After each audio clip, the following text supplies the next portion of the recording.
ৰঙালাও নে কিবা বনাইছে? নবৌয়ে দিনটোৱে খোৱাবতে লাগি আছে। ভাল লাগিছে এনেদৰে সহযোগিতা কৰিবলৈ। সুন্দৰকৈ আগুৱাই যাওক এই মানুহকেইটা, এয়াই হ'ল ছাপোৰ্ট। এনেকুৱা আৰু চবৰে চব মিলি কাম কৰি আছে। আজি মই একো কাম কৰা নাই, এতিয়া খাবলৈ আহিছোঁ। আৰু সকলোৱে ছাপোৰ্ট কৰি যাওক আমাৰ দাদাক।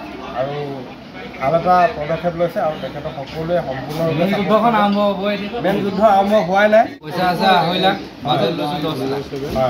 পইচা আছে 2.5 লাখ, বাজেট লৈছে 10 লাখ। একো নাই, ঈশ্বৰে কোনফালৰ পৰা মিলাই দিব সময়ত কোনেও নাজানে। আৰু ভগৱানে দিওঁ বুলি ভাবিলে কোনেও একো কৰিব। আৰু সকলোৱে খোৱাৰ পাছত দুটাই খাবলৈ বহিছে আৰু মই দিছোঁ। মই এইটোৱে ক'ম যে আজি মই সৌভাগ্য মোৰ এইটোৱে, আজি বিতুদাৰ ঘৰত আহি মই 10 জনক মই নিজৰ হাতে মই দি খুৱাই বুৱাই একদম মজা লাগিছে। তাৰমানে ভাল লাগিছে, চোলা তিতি গৈছে যদি বেয়া লগা নাই, ভাল লাগিছে।